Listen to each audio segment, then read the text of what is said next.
नज़ला ज़ुकाम यूनानी हकीमों के नुक्ता नज़र से दिमाग से फुजले और रतूबतें जो दिमाग से बहकर नाक के रास्ते बाहर निकलें उनको ज़ुकाम कहा जाता है, और जो अंदर की तरफ यानी हलक और सीने पर गिरें उनको नज़ला कहते हैं। जदीद दौर में नज़ले ज़ुकाम का सबब एक वायरस को माना जाता है और हलक और नाक की अंदरूनी झिल्ली इसका सबब माना जाता है। ये दो तरह की होती है, एक्यूट और क्रॉनिक।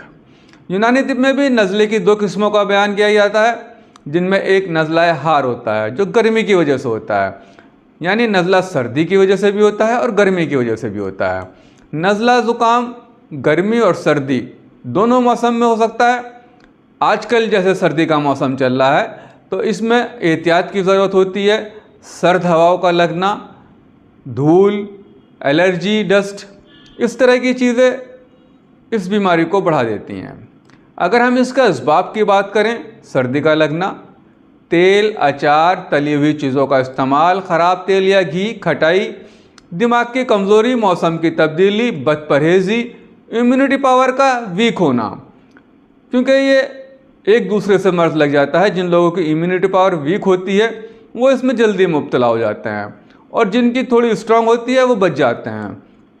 अगर अलामतों की बात करें, नाक से पानी आता है, छींकें आती हैं, आँखों का रंग सुर्ख हो जाता है, नाक और गले में खराश और सोजिश और खांसी भी होती है, सर में दर्द रहता है, हल्का बुखार होता है, सूंघने की ताकत भी थोड़ी कम हो जाती है, यानी कि एहसास नहीं हो पाता, सर में दर्द और हल्का बुखार मुसलसल बना रहता है।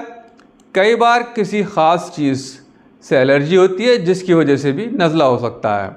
इलाज में सबसे पहले सर्दी से बचाव करें, और वो अगर आपको ये मालूम है कि आपको डस्ट से एलर्जी है या धूल से एलर्जी है, जिस चीज़ से भी, उससे बचें।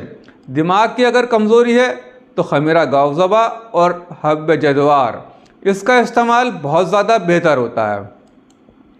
ऐसे जोशांदे जिनके अंदर उन्नाब, गावज़बा, उस्तुकुद्दूस, मुलैठी, ख़त्मी और खुब्बाजी और आबरेशम को शामिल किया गया हो, नज़ला ज़ुकाम और हल्की खांसी बुखार के लिए बहुत ज़्यादा मुफीद होते हैं। इसके अलावा इत्रिफल उस्तुकुद्दूस, इत्रिफल किशनिज़ी, हब्ब शिफा का इस्तेमाल भी बहुत ज़्यादा मुफीद होता है। लहू के नज़ली और शरबत नज़ला का इस्तेमाल भी किया जा सकता है। मग़ज़ बादाम, खशखाश और बादियान का सफ़ूफ़ सुबह शाम गर्म दूध से इस्तेमाल करना भी बेहतर होता है। पुदीना, दारचीनी, उस्तकुद्दूस और बनफशा का जोशांदा सुबह